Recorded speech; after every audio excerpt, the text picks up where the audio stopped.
지난 시간에 나누었듯이 사도행전 9장의 말씀은 사울의 회심 사건입니다.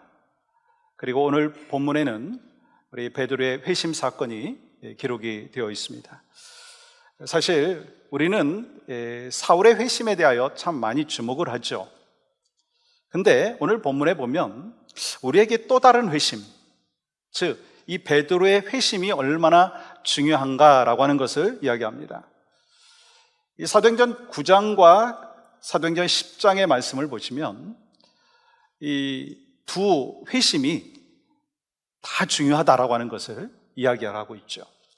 이 사도행전 9장 1절부터 31절까지 말씀 보시면 사울의 회심이 쭉 기록이 되어 있고, 또 10장 1절부터 48절까지 말씀을 보면 이 베드로의 회심이 기록이 되어 있습니다. 그렇다면 여러분, 이 두 회심 사이에는 무엇이 차이가 있느냐라고 하는 것입니다.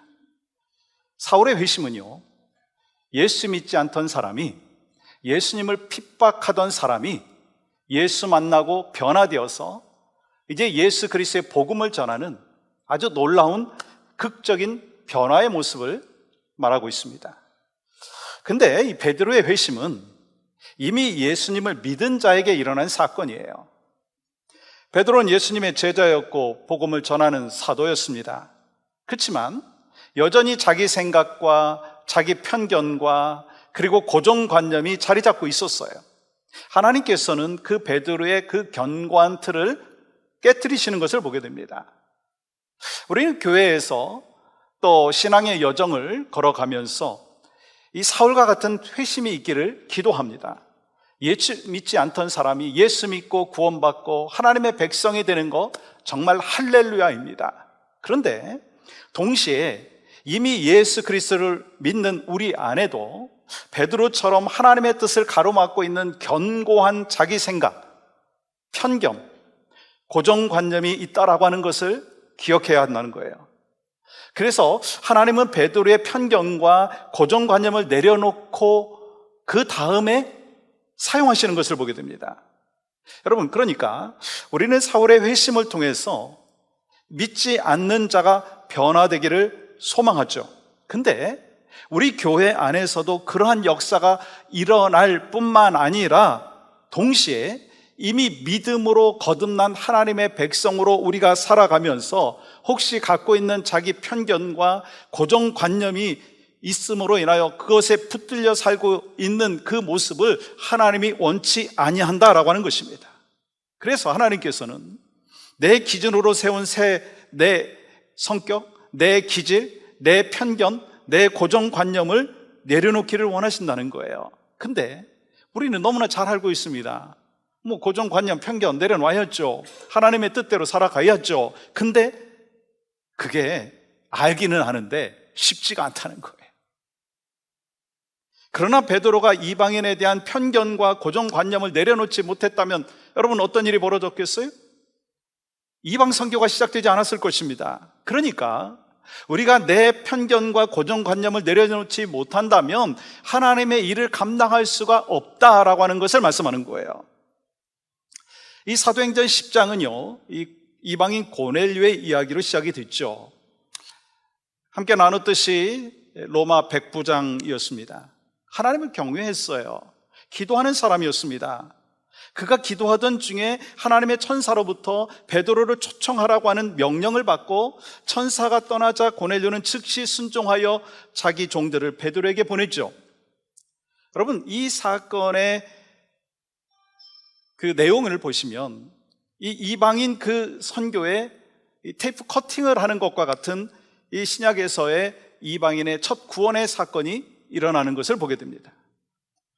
이 사도행전 10장 9절부터 16절까지의 말씀을 요약을 해보면 이 베드로가 기도하러 지붕에 올라갔을 때 하나님께서 그에게 환상을 보여주시죠. 내용은 뭡니까? 하늘에서 보자기 같은 그릇이 내려오고 그 안에는 유대인들이 율법을 따라 부정하다고 여기는 그러므로 인하여 먹지 않는 온갖 그 짐승들이 들어있는 거예요. 그때 하나님께서 음성을 들려주시죠. 베드로야, 일어나 잡아먹으라. 근데 베드로는요, 깜짝 놀라서 이렇게 이야기합니다. 14절 말씀 보시면 베드로가 이르되 주여 그럴 수 없나이다. 속되고 깨끗하지 아니한 것을 내가 결코 먹지 아니하였나이다 한데, 여러분 베드로의 이러한 반응은 단순히 식습관의 문제가 아닙니다. 유대인들이 오랫동안 지켜온 부정한 것을 절대 받아들일 수 없다라고 하는 거예요. 근데 바로 그때 하나님께서 충격적인 말씀을 하시는데 그 내용이 15절이거든요. 이렇게 말씀합니다. 또 두 번째 소리가 있으되 하나님께서 깨끗하게 하신 것을 네가 속되다 하지 말라 하더라.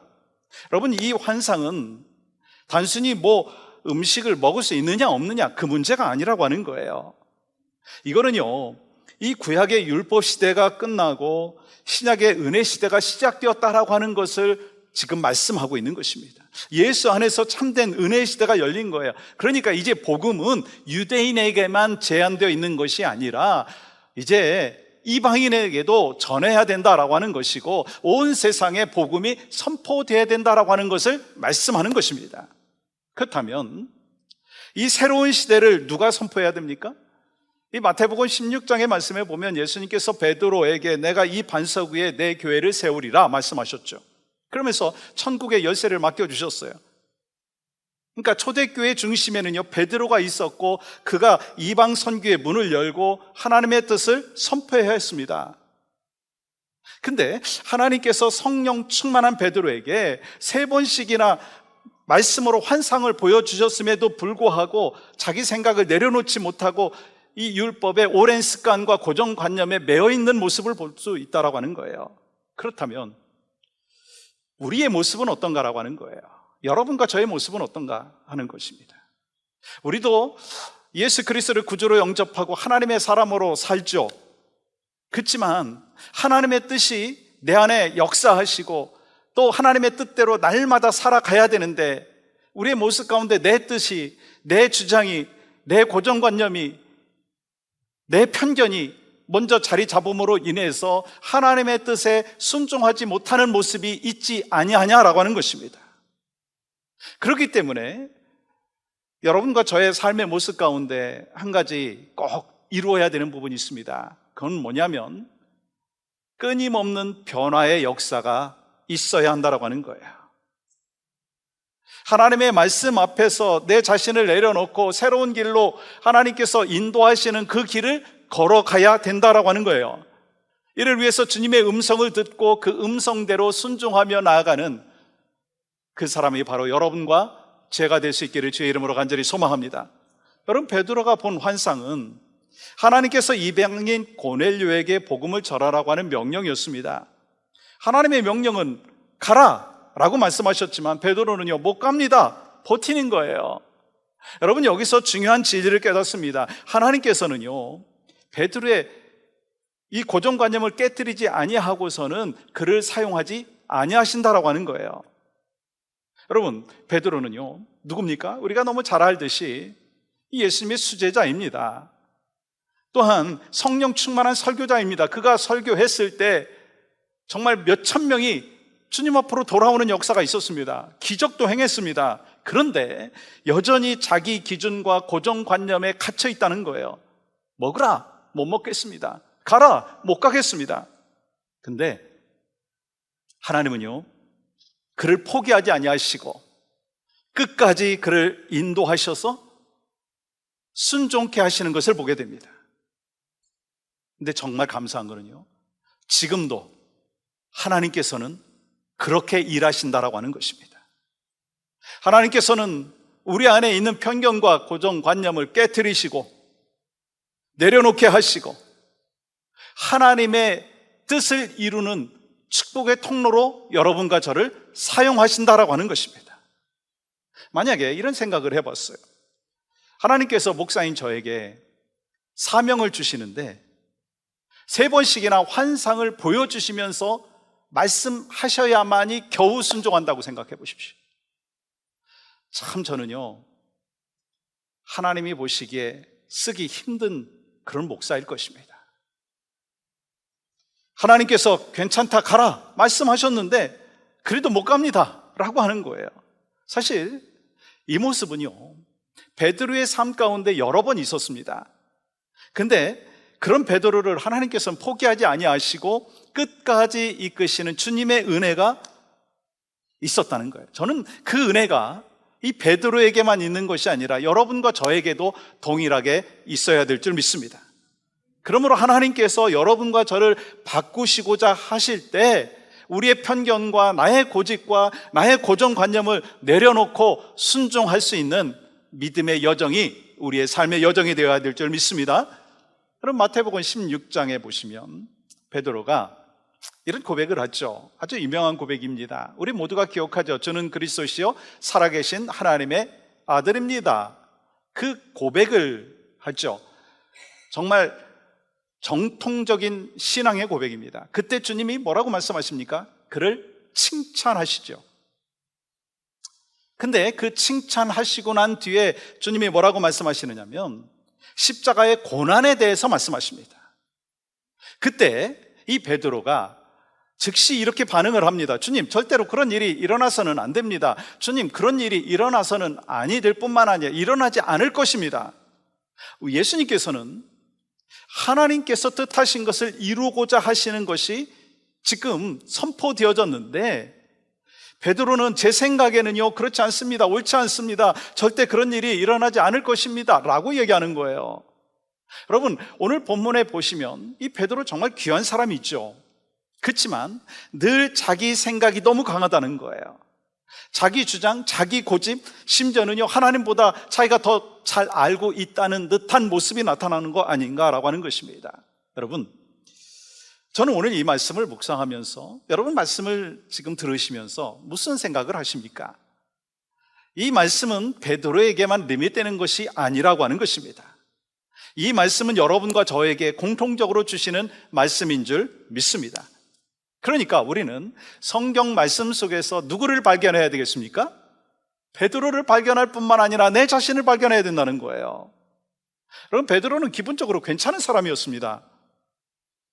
우리 가운데도요 믿음 좋고 헌신 잘하고 신실하게 섬기는 분들 얼마나 많습니까? 그런데 혹시 베드로처럼 내 생각에는 이게 옳고 내가 보기에는 이게 맞다라고 하면서 주장하지 않느냐라고 하는 거예요. 평소에는요 교회를 잘 섬기지만 교회가 내 생각과 맞지 않는 결정을 하거나 목회자들이 자기 생각과 다른 이야기를 하게 되면 그때부터 뭘 닫느냐면 마음을 닫아요. 그러면서 하나님의 말씀을 귀담아 듣지 못한다라고 하는 거예요. 혹시 그런 경험을 해본 적이 있으십니까? 한 번도 그런 경험 안 하셨어요? 그런 경험을 해보신 적이 있으실 거예요. 혹시 지금도 그런 경험을 하고 계신 분도 있으실 수 있습니다. 하나님께서는 오늘날에도 여전히 고정관념과 선입견과 그 편견에 빠져가지고 상대방을 비판하고 정죄하는 21세기의 바리새인들에게 율법주의에 그 머물러 있는 낡은 옷을 벗어버려라 말씀하시는 거예요. 여러분, 왜냐하면 우리 모두는 예수 그리스도 안에서 구원받은 한 몸으로 자라가고 있는 지체 아닙니까? 교회 공동체를 세워나가면서 우리는 한 가족이고 또한 한 지체입니다. 그렇기 때문에 때로 우리가 상대방의 성격, 상대방의 그 편견, 상대방의 그 가치관 차이가 있을 수 있어요. 근데 그걸 극복하고 용서하고 그러면서 받아주면서 교회 공동체를 하나님의 뜻에 합당하게 이끌어가야 된다는 거예요. 세워가야 된다라고 하는 것입니다. 그러니까 여러분, 오늘 말씀 속에서 누구를 발견해야 됩니까? 설교하고 있는 저는 저를 발견해야 되는 거예요. 말씀을 받는 여러분은 누구를 발견해야 됩니까? 여러분을 발견해야 된다라고 하는 거예요. 여러분, 예수님을 믿지 않다가 사울처럼 믿는 그 회심 참 귀합니다. 꼭 필요하죠. 그것이 하나님이 원하시는 모습이죠. 근데 이미 예수 믿고 있으면서도 내 생각과 내 편견, 내 고정관념이 너무 강해서 복음의 디딤돌이 아니라 걸림돌이 되고 있는 그 모습이 혹시 우리 가운데 있지 아니하냐라고 하는 것입니다. 그러니까 그 생각을, 그 편견을, 그 고정관념을 내려놓고 깨트려야 된다는, 그게 은혜 아니겠습니까? 죄를 뜻하는 영어 단어는요 guilt입니다. guilt. 근데 이 스펠링 5개의 가장 중앙에 있는 단어가 뭡니까? I예요. 무슨 얘기입니까? 내 생각, 내가 중심이 되면 죄가 된다는 거 아닙니까? 내 생각, 내 고집, 내 계획이 중심이 되면 하나님의 뜻이 아니라 내 뜻을 이루려고 한다라고 하는 것입니다. 그렇다면 여러분, 은혜를 받았다라고 하는 것이 뭘까요? 보통 우리는 이렇게 이야기합니다. 목사님 설교 정말 은혜로웠어요. 어쩜 제 상황을 다 아시는 듯이 그렇게 말씀하십니까? 은혜죠. 근데 정말 진짜 은혜가 뭐냐라고 하는 거예요. 내 생각과 다른 하나님의 말씀이 선포될 때 그 말씀 앞에서 아멘 하면서 내 생각을 내려놓을 때 그때가 진짜 은혜가 아니냐라고 하는 거예요. 혹시 오늘 여러분들 가운데 오늘 말씀을 들으면서 이 말씀이 여러분의 생각에 거슬리는 분이 계십니까? 그러면 할렐루야예요. 오늘 하나님의 말씀을 받으면서 내 생각과 충돌이 될 때 그게 할렐루야라고 하는 거예요. 내 자신이 날마다 깨지면서 내 자신이 갖고 있는 그 편견과 고정관념을 내려놓으면서 자꾸 그 자리에 하나님의 생각, 하나님의 뜻, 하나님의 말씀이 들어가야지 우리는요, 하나님이 원하시는 삶을 살아가게 된다라고 하는 것입니다. 하나님은 부서진 사람을 사용하십니다. 창세기 32장의 말씀에 보시면 하나님께서 야곱의 허벅지 관절을 치시죠. 그렇게 부서진 그 야곱을 통해 하나님은 왕이 나오게 하시는 것을 보게 됩니다. 여러분, 하나님의 은혜는 언제부터 시작되는가요? 바로 내가 깨질 때예요. 내 생각이 무너지고 또한 내 판단이 꺾이고 내 고집을 내려놓을 때 그때부터 하나님께서 나를 사용하기 시작한다라고 하는 거예요. 여러분, 오늘 본문에서 베드로도 깨져야 했습니다. 편견과 고정관념이 무너져야 했습니다. 여러분, 그의 신앙관과 물질관이 자기중심적인 그 사고방식이 또한 자기의 고집이 깨져야 되었다라고 하는 것입니다. 거기서부터 하나님의 역사가 시작되어지는 것입니다. 근데 여러분, 저는 이 말씀을 보면서 베드로가 깨져야 될 정도라면, 베드로가 고정관념과 편견을 내려놔야 된다면 여러분과 저는 어떻게 했느냐라고 하는 거예요. 그러므로 우리가 가지고 있는 선입견과 편견과 개인적인 경험과 그리고 고정관념과 욕심을 버리고 하나님의 말씀 따라서 살아가라라고 하는 것이 오늘 말씀을 통해서 여러분과 저에게 주시는 메시지예요. 여러분, 그런 의미에서 여러분 신앙생활이 쉽습니까? 결코 쉽지 않아요. 말씀을 읽다가 보면은요, 내가 동의할 수 없는 하나님의 명령을 만나게 되죠. 내가 원치 않는 그 삶을 요구하시는 하나님을 만나게 됩니다. 여러분 경험하셨을 거예요. 말씀을 읽다가 마음에 드는 구절이 있으면 밑줄 쫙 하이라이트 하죠. 합니까? 안 합니까? 이쪽만 하시고 이쪽은 안 하시고 하죠. 근데 밑줄 친 구절이 많습니까? 밑줄 안 친 구절이 많습니까? 대부분 밑줄 안 친 구절이 더 많을 수 있습니다. 왜요? 내 생각과 동의하지 않기 때문에, 받아들이기 어려운 말씀이기 때문에, 큰 감동이 없기 때문에, 그런 여러 가지 이유가 있을 수 있습니다. 그러나 진짜 신앙생활은 뭐냐면 내가 동의되는 말씀만 받아들이는 것이 아니라 내 생각과 충돌되는 말씀 앞에서도 순종해야 된다는 것, 그게 바로 참된 신앙인의 길인 줄 믿습니다. 저도 목회 여정을 걸어오면서 하나님께서 제게 주신 은혜가 참 많은데, 언제 은혜가 더 많으냐면 내 생각이 깨질 때, 내가 갖고 있었던 고정관념이 깨질 때 참 은혜가 되더라고요. 저의 생각이 깨지고 나의 고집이 깨지고 저의 상식이 깨질 때 도저히 변할 것 같지 않았던 그 사람이 하나님의 역사하심으로 인하여 변하는 거예요. 그때 은혜가 되더라고요. 내 때와 하나님의 때가 다른 것을 때로는 불평도 하고 원망도 하는데, 결국 하나님께서 하나님의 때에 이루시는 것을 볼 때 저는 정말 감사가 되고 감격이 되는 거예요. 여러분도 아시잖아요. 교육관 그 건축에 관한 모든 일들을 진행해 오면서 상식에 맞지 않는 딜레이가 되는 일들이 참으로 많았습니다. 우리 힘으로 할 수 없는 일들이 너무나 많았습니다. 저도 불평도 하고 왜 이렇게 되나라고 하는 그런 생각이 참 많았습니다. 근데요, 우리 사랑하는 성도님들이 참 성숙하셔서 인내하시고 기도하시고 참아주시고 협력해 주셔서 지금까지 왔어요. 내 생각이 깨지고 내 스케줄이 깨진다 할 때 하나님이 일하시는 그 과정을 바라보면서 그래, 하나님의 때에 하나님이 일하셔. 그것이 바로 여러분과 저에게 은혜가 되는 것이고 그때까지 우리가 기다리는 것이 믿음의 여정이다라고 하는 거예요. 그래서 여러분과 저의 삶 가운데 하나님의 은혜의 때는 언제입니까? 내가 부서지는 때입니다. 내가 깨지는 때입니다. 그 후에 하나님께서 우리를 사용하시는 거예요.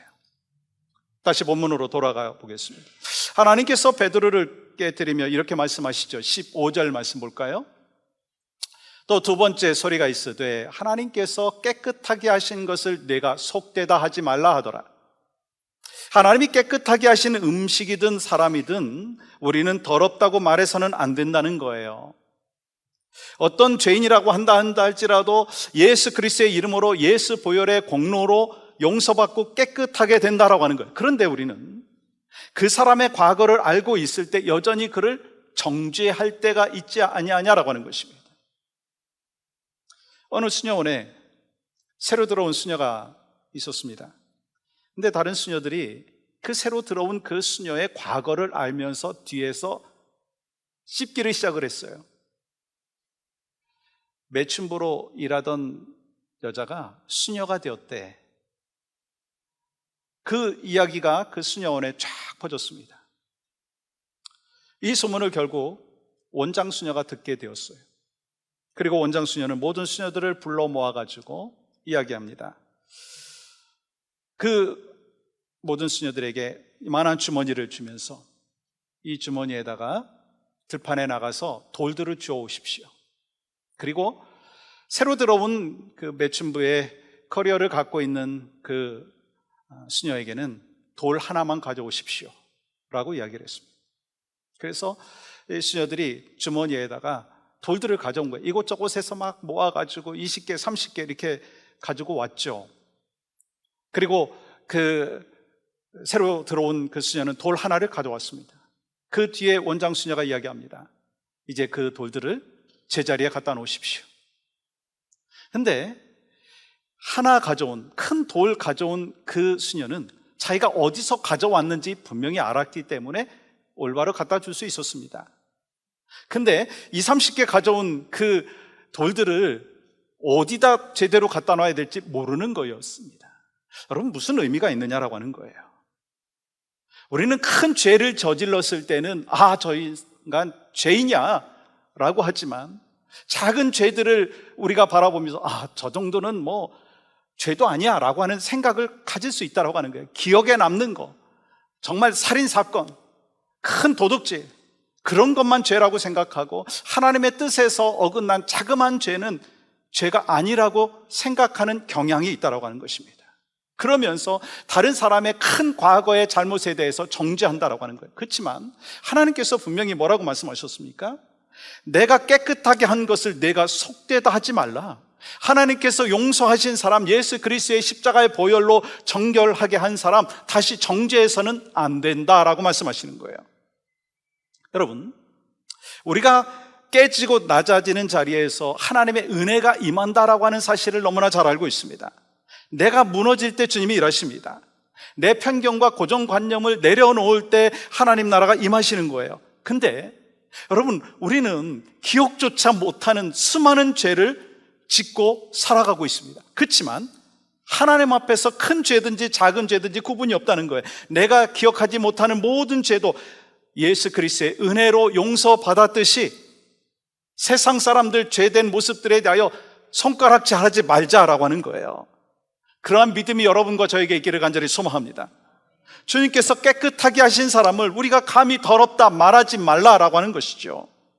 그리고 우리는 내 자신을 돌아봐야 된다는 거예요. 나에게 부끄러운 과거가 있지 아니하는 거예요. 나에게 수치스러운 기억이 있지 아니하냐라고 하는 것입니다. 그러나 예수님은 나를 깨끗하게 하셨어요. 여러분, 이 사실 믿으시죠? 이사야서 1장 18절 말씀, 성경이 그것을 증언하고 있습니다. 여호와께서 말씀하시되 오라 우리가 서로 변론하자. 너희의 죄가 지온과 될지라도 눈과 같이 희어질 것이요 진홍같이 붉을지라도 양털같이 희게 되리라. 43장 25절입니다.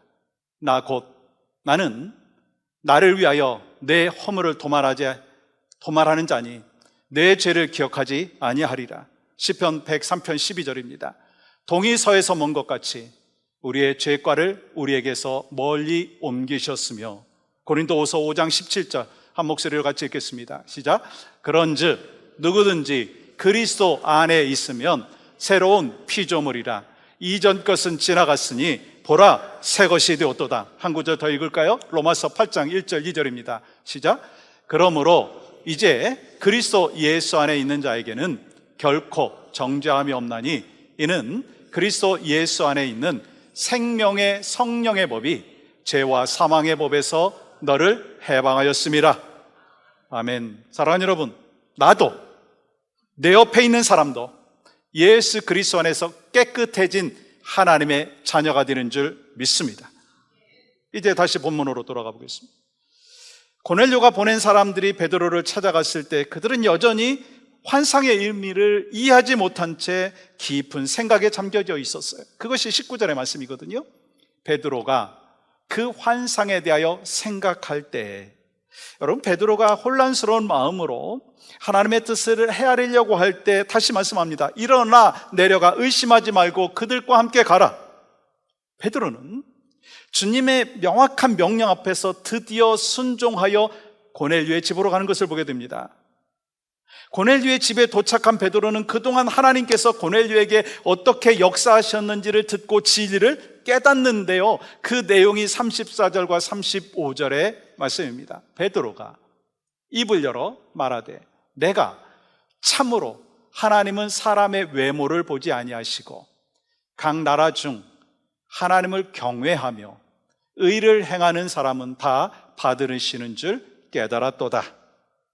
베드로는 마침내 하나님께서 인정과 혈통을 초월하여서 사람의 겉모습이 아닌 중심을 보시고 진심으로 하나님을 경외하는 자들을 받아주신다라고 하는 것을 깨닫게 됩니다. 여러분, 그거는요, 유대인의 오랜 전통 속에 머물러 있었던 이 베드로에게는요, 상상할 수 없는 패러다임 시프트라고 하는 거예요. 그렇게 바뀌었다라고 하는 거예요. 그제야 베드로가 왜 하나님께서 자신에게 부정한 짐승의 환상을 보여주셨는지, 하나님께서 깨끗하게 하신 것을 속되다 하지 말라라고 하신 그 이유를 온전히 깨달았다고 하는 거예요. 그러니까 결국은 하나님께서 이 베드로의 편견과 고정관념을 깨게 하시고 내려놓게 하시고 그를 이방인의 그 복음을 전하는 그 축복의 통로로 쓰셨다라고 하는 것입니다. 여러분과 저는 신앙생활하면서 삶을 살아가면서 종종 고민에 빠질 때가 있어요. 이 길을 걸어가야 되는가? 저 길을 걸어가야 되는가? 이것을 선택해야 되는가? 저것을 선택해야 되는가? 그 순간 우리의 기준이 무엇인가요? 여러분의 기준이 무엇인가요? 혹시 여러분의 기준이 내 생각이고 내 경험이고 내 판단이고 내 주장이 아닌가요? 가정에서도 또 직장 생활하면서도 심지어 교회 생활에서도 뭔가 결정을 할 때 하나님의 뜻, 하나님의 인도하심, 하나님의 계획이 앞서는 것이 아니라 내 경험과 내 노하우와 내 지식이 앞서는 모습이 있지 아니하냐라고 하는 거예요. 하나님께서는 이 베드로의 오랜 고정관념을 깨뜨리셨어요. 왜냐하면 베드로를 통해서 교회가 하나님의 뜻대로 변화되는 것을 기대하고 계셨기 때문인 것입니다. 그리고 베드로는 고넬료의 집에서 성령께서 이방인에게도 임하신다라고 하는 그 사실을 보고 비로소 환상의 의미를 깨달았습니다. 여러분, 우리도 마찬가지예요. 내가 옳다고 여겼던 그런 많은 것들 내려놓고 하나님을 따를 때 우리에게는 뭐가 찾아옵니까? 평안이 찾아와요. 자유함이 찾아오는 것입니다.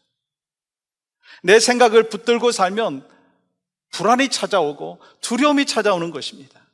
근데 하나님의 뜻에 순종을 하면요, 하나님께서 주시는 평강이 여러분과 저의 삶을 지배하게 되는 줄 믿습니다. 오늘 말씀을 정리합니다. 우리의 삶에 여러 가지 회심의 사건들이 저나 여러분의 삶 가운데 있고 우리 주변에도 있습니다. 하나님께서 기대하시는 것은 이 사울과 같이 놀랍게 변화되는 그 회심도 중요하게 여기십니다. 근데 베드로와 같이 복음을 알고 복음 안에서 산다고 했지만 진정한 변화의 역사 경험하지 못하고 자기 고집과 자기 주장과 자기 편견에 머물러 있는 그 삶을 사는 그러한 여러분과 저를 향하여 주님은 말씀하십니다. 내려놓아라. 내 뜻이 네 안에 있기를 원한다. 여러분과 제가 그러한 삶을 살기를 원합니다. 이를 위해서 우리에게 필요한 것이 무엇입니까? 내 생각, 내 고집을 내려놓고 그 안에 하나님의 뜻을 채우는, 공동체에 하나님께서 일하시고자 하시는 그 섭리와 인도하심을 채워나가는 복된 삶이 바로 여러분과 저의 삶 가운데 있기를 주님의 이름으로 간절히 축복합니다. 그래서 주님 말씀하시면 제가 순종하겠습니다. 듣겠습니다. 말씀하여 주시옵소서.